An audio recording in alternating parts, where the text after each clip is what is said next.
আমাদের এই ঢাকা জেলার বিশেষ করে একটি জেলার একটি বর্ধিত সভায় প্রধান অতিথি হিসেবে আমাদের মাঝে উপস্থিত হয়েছেন বাংলাদেশ আওয়ামী যুবলীগের সংগ্রামী সাধারণ সম্পাদক, আমাদের প্রিয় নেতা, যিনি লড়াই সংগ্রামের মধ্য দিয়ে আজকে এই জায়গায় আজকে তিনি অবতীর্ণ হয়েছে। একেবারে তৃণমূল থেকে ঘরে ওঠা নেতৃত্ব, এই যুবলীগকে উনি একেবারে ওয়ার্ড থেকে উনি ধারণ করেছেন, মহানগরের দুইবার নেতৃত্ব দিয়েছেন। এখন বাংলাদেশ আওয়ামী যুবলীগের সংগ্রামী সাধারণ সম্পাদকের দায়িত্ব মাননীয় প্রধানমন্ত্রী জাতির জনক বঙ্গবন্ধুর কন্যা, বাংলাদেশের সকল রাষ্ট্রের জননেত্রী শেখ হাসিনা ওনাকে সাধারণ সম্পাদকের দায়িত্ব দিয়েছেন। আজকে উনি ঢাকা অত্যন্ত গুরুত্বপূর্ণ একটি আসন, ঢাকার আসন থেকে উনি বিপুল ভোটের ব্যবধানে উনি নির্বাচিত হয়েছেন জাতীয় সংসদ সদস্য হিসেবে। আমরা গর্ববোধী, আমরা আনন্দিত। আজকে আমাদের সরকারি সাধারণ সম্পাদক, আজকে এই বর্ধিত সভার প্রধান অতিথি। আমরা এই কারণে ঢাকা জেলার পক্ষ থেকে ওনার প্রতি অভিনন্দন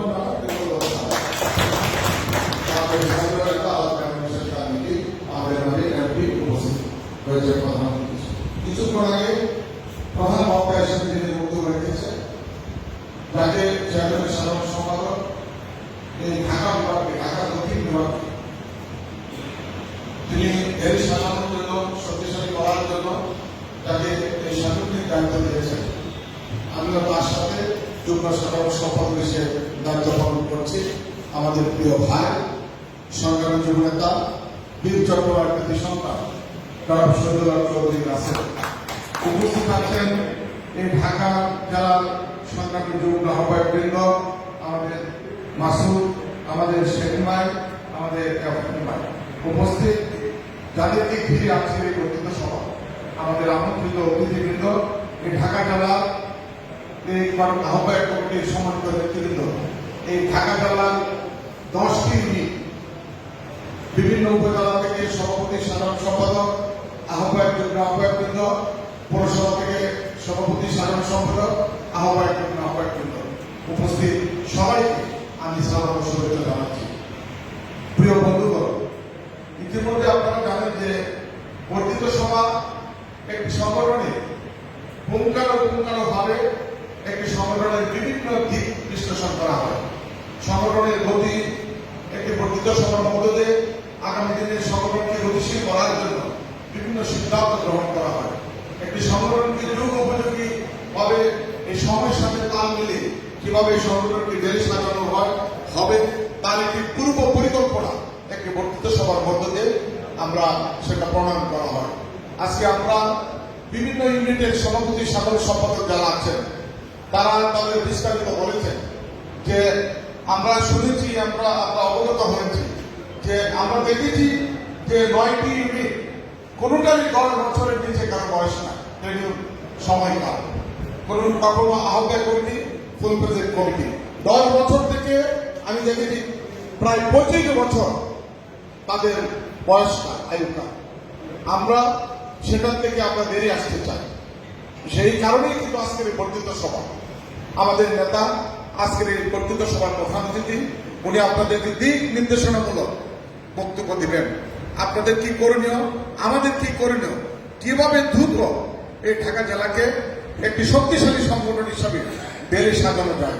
আমরা মনে করি এই ঢাকা জেলার যুবলীগকে যদি শক্তিশালী করতে হয় তাহলে তার যে ইউনিট রয়েছে সেগুলোকে বেড়ে সাজাতে হবে। আমরা মনে করি বেড়ে সাজানোর অর্থ হল একটি সম্মেলনের মধ্য দিয়ে একটি পূর্ণাঙ্গ কমিটি করতে হবে। আমরা সবসময় যে কথাটি বলে থাকি, একটি সম্মেলন একটি সংগঠনকে গতিশীল করে, একটি সম্মেলন সময় উপযোগী, যুগ উপযোগী নেতৃত্বের সৃষ্টি করে। তাই আমরা মনে করি যদি ঢাকা জেলার যুবলীগকে আমরা শক্তিশালী করতে চাই তাহলে এই ঢাকা জেলার অন্তর্গত বিভিন্ন ইউনিট যেগুলো রয়েছে সেগুলোকে বেড়ে সাজাতে হবে। আজকে বর্ধিত সভার মধ্য দিয়ে আমাদেরকে সিদ্ধান্ত নিতে হবে কিভাবে আমরা এই ইউনিটগুলির সম্মেলন আমরা করতে পারি দ্রুত। যে ব্যাপারে আজকের অনুষ্ঠানের প্রধান অতিথি আমাদের প্রিয় নেতা দিক নির্দেশনা সুস্পষ্ট করে বক্তব্য, আমাদেরকে দিক নির্দেশনামূলক বক্তব্য রাখবেন, সিদ্ধান্ত দিবেন। আরেকটি কথা আপনাদেরকে মনে রাখতে হবে প্রিয় বন্ধুগণ, ঢাকা রাজধানীর পার্শ্ববর্তী জেলা হচ্ছে ঢাকা জেলা। ইভেন্টে ঢাকা জেলার সমস্ত কার্যক্রম হচ্ছে ঢাকা রাজধানীর মধ্যে। আমরা মনে করি এই ইউনিটটি, এই জেলাটি আমাদের জন্য অত্যন্ত গুরুত্বপূর্ণ। এবং ঢাকার উত্তর দক্ষিণ আমাদের সাংগঠনিক জেলা রয়েছে। আমরা যেভাবে উত্তর দক্ষিণকে দেখি, ঠিক একইভাবে আমাদের এই ঢাকা জেলাকেও আমাদের সুযোগ্য চেয়ারম্যান এবং সাধারণ সম্পাদক তারা সেভাবে মূল্যায়ন করে থাকেন। কারণ ইতিমধ্যে আপনারা দেখেছেন, সেটা দেখভাল করার জন্য ওনারা সেটা মনিটরিং করে প্রত্যক্ষভাবে আমাদের চেয়ারম্যান, আমাদের প্রিয় নেতা, সারা বাংলার যুব সমাজের প্রিয় নেতা, আমাদের প্রিয় অভিভাবক অধ্যাপক শেখ ফজল এটা দেখভাল করেন এবং আমাদের সংগ্রামের সাধারণ সম্পাদক ওনার সাথে আপনাদের এই ঢাকা জেলাকে প্রতিটা কর্মকাণ্ডকে ওনারা মনিটরিং করে থাকেন। আমরা মনে করি সেই কারণে ঢাকার পার্শ্ববর্তী, ঢাকার রাজধানীর পার্শ্ববর্তী জেলা হিসাবে, নিকটবর্তী জেলা হিসাবে এই ঢাকা জেলাকে আমরা গুরুত্ব দিয়ে থাকি। আপনারা প্রত্যেকটি লড়াই সংগ্রাম আন্দোলনে, বিশেষ করে আজকে যে মাননীয় প্রধানমন্ত্রীর নেতৃত্বে টানা চতুর্থবারের মতো, পঞ্চমবারের মতো জাতির জনক বঙ্গবন্ধুর কন্যা, বাংলাদেশের সফল রাষ্ট্রনায়ক জননেত্রী শেখ হাসিনা আজকে রাষ্ট্রের ক্ষমতায় উনি অধিষ্ঠিত আছেন। তার নেতৃত্বে বাংলাদেশ আজকে পরিচালিত হচ্ছে। আজকে আমরা মনে করি, আমরা যারা বাংলাদেশের মানুষ, আমরা বিশ্বাস করি, আমরা মনে করি, আমরা গর্ব করি যে আজকে বাংলাদেশ মাননীয় প্রধানমন্ত্রীর নেতৃত্বে আজকে বিশ্ব দরবারে মাথা উঁচু করে দাঁড়িয়েছে। এই বাংলাদেশ আজকে উন্নয়নের মহাসড়কে দুর্বার গতিতে এগিয়ে যাচ্ছে। আজকে বাংলাদেশ, আমরা বাংলাদেশের এই দক্ষিণ এশিয়ার মধ্যে যতগুলো দেশ রয়েছে, এই বাংলাদেশ সব সূচকে এই বাংলাদেশ আজকে আজকে আমরা মনে করি সর্বোচ্চ শিখরে তারা এই বাংলাদেশ রয়েছে। আমরা এই বাংলাদেশকে, এই উন্নত বাংলাদেশকে, এই আজকে উন্নয়নের যে গণতান্ত্রিক এই বাংলাদেশকে আজকে মাননীয় প্রধানমন্ত্রীর যে নেতৃত্বে যে বাংলাদেশ আজকে এগিয়ে যাচ্ছে, এই বাংলাদেশকে আমরা মাঝে মধ্যে দেখি যারা এই বাংলাদেশকে, যারা এই উন্নয়নের ধারাকে যারা ব্যাহত করতে চায়, এই বাংলাদেশকে যারা আবার পশ্চিম পাকিস্তানের ভাবধারায় যারা ফিরে নিয়ে যেতে চায়, এই বাংলাদেশকে যারা বিভিন্ন সময় লড়াই আন্দোলনের নামে যারা এই বাংলাদেশকে যারা আবার একটি আফগানিস্তান যারা বানাতে চায়, বিভিন্ন সময় ধর্মের নামে দোয়াই দিয়ে এই বাংলাদেশকে একটি জঙ্গিবাদী রাষ্ট্র দ্বারা কায়েম করতে চায়, আমরা তাদের বিরুদ্ধে আজকে রাজপথে তাদেরকে মোকাবেলা করার জন্য যেভাবে ঢাকা মহানগরের যুবলীগকে যেভাবে আমরা ডেলি সাজানোর পরিকল্পনা হাতে নিয়েছে, ঠিক একইভাবে এই ঢাকা জেলার যুবলীগকে ডেলি সাজিয়ে একটি শক্তিশালী একটি জেলা হিসেবে প্রতিষ্ঠা করার জন্য আজকে আমাদেরকে আমাদের চেয়ারম্যান সেক্রেটারি তারা আজকে সেই পরিকল্পনা হাতে নিয়েছে। আমরা মনে করি সব সময় ঢাকা জেলার যুবলীগ যে কোনো লড়াই সংগ্রাম আন্দোলনে, যে কোনো ষড়যন্ত্রকে মোকাবেলা করার জন্য আপনাদেরকে যখনই 24 ঘন্টার মধ্যে, 12 ঘন্টার মধ্যে, 6 ঘন্টার মধ্যে, 2 ঘন্টার নোটিশে আপনারা সর্বোচ্চ সংখ্যক যুবলীগের নেতা কর্মী নিয়ে আপনারা আমাদের প্রোগ্রাম, আমাদের সেই ষড়যন্ত্রকে ব্যাহত করার জন্য, ষড়যন্ত্রকে মোকাবেলা করার জন্য রাজপথে আপনারা লড়াই করেছেন, সংগ্রাম করেছেন, প্রতিহত করেছেন। সেটা আপনারা সেই অবস্থা আপনারা দেখিয়েছেন। তাই আমরা মনে করি এই ঢাকা জেলা আমাদের কাছে অত্যন্ত গুরুত্বপূর্ণ। আজকে সংগঠনকে ঢেলে সাজাতে হলে অবশ্যই আজকে তৃণমূলকে শক্তিশালী করতে হবে।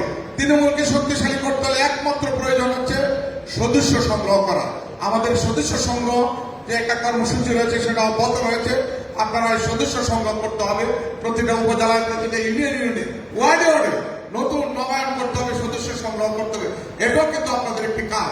আপনারা দীর্ঘদিন পর এই ঢাকা জেলার যুবলীগের আহ্বায়ক কমিটি গঠন করা হয়েছে।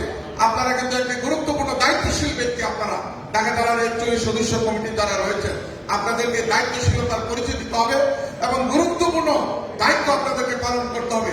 আপনারা শুধু ঢাকা জেলার আহ্বায়ক কমিটির সদস্য হলেন, পরিচয় দিলেন, সেভাবে কিন্তু যুবলীগ করা যাবে না, বা যুবলীগের এই ঢাকা জেলা যুবলীগকে শক্তিশালী করা যাবে না, জেলে সাজানো যাবে না। আপনাদেরকে দায়িত্বশীল পরিচয় দিতে হবে। আপনাদেরকে গুরুত্ব সহকারে একটা ইবাদত, একটা ব্রত হিসেবে আপনাদেরকে নিতে হবে। কিন্তু যে আমরা এই ঢাকা জেলার যুবলীগকে আমরা জেলে সাজাতে চাই।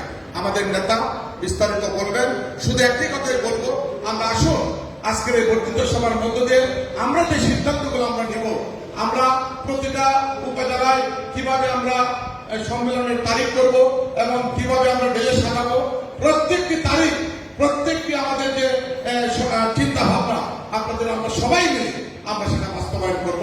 আমাদের একটি মাত্র লক্ষ্য যে আজকে যারা রাজপথে, যারা মাননীয় প্রধানমন্ত্রীকে ক্ষমতাচ্যুত করতে চায়, বঙ্গবন্ধুর কন্যার বিরুদ্ধে যারা আজকে রাজপথে লড়াই সংগ্রাম করে আজকে দেশের বিরুদ্ধে উন্নয়নের বিরুদ্ধে যারা ষড়যন্ত্র করবে তাদেরকে আমাদেরকে প্রতিহত করতে হবে। এটাই হচ্ছে আমাদের মূল কথা, মূল লক্ষ্য। আজকে এই উন্নয়নের ধারাকে অব্যাহত রাখার জন্য যুবলীগ সব সময় আমাদের মাননীয় প্রধানমন্ত্রী যে কোনো রাজনৈতিক কর্মসূচিকে বাস্তবায়নের জন্য সফলতার দিকে এগিয়ে নেওয়ার জন্য যুবলীগ সব সময় অগ্রণী ভূমিকা পালন করেছে। আমরা দেখেছি যুবলীগের অনেক অতীত ইতিহাস রয়েছে। স্বৈরাচারের পতন আন্দোলন এবং ভোট ভাতের অধিকারের আন্দোলন, রাজপথে গণতন্ত্রকে প্রাতিষ্ঠানিক রূপ দেওয়ার আন্দোলন, কখনো বাংলাদেশের মানুষের অর্থনৈতিক মুক্তির আন্দোলন, প্রত্যেকটি লড়াই সংগ্রাম আন্দোলনে যুবলীগ রাজপথে রক্ত দিয়েছে। যুবলীগ মাননীয় প্রধানমন্ত্রীর তৎকালীন বিরোধী দলের নেত্রী আমাদের প্রিয় নেত্রী জননেত্রী শেখ হাসিনা প্রত্যেকটি রাজনৈতিক কর্মসূচি যুবলীগ তারা রাজপথে থেকে রক্ত দিয়ে তার অভিষ্ট লক্ষ্যে পৌঁছে দিয়েছে। সেই দিন আমরা রাজপথে আমাদের প্রিয় নেতার নেতৃত্বে আমরা লড়াই করেছি, সংগ্রাম করেছি। প্রতিটি লড়াই সংগ্রামে যুবলীগ রাজপথে ছিল। তাই আমরা মনে করি আমরা এই সেই যুবলীগ, আমাদের অনেক ইতিহাস রয়েছে, ঐতিহ্য রয়েছে, সেই ইতিহাসকে ধরে রেখে আমাদেরকে সামনের দিকে এগিয়ে যেতে হবে। তাই আসুন এই ঢাকা জেলার আজকের এই বর্ধিত সভায় আমরা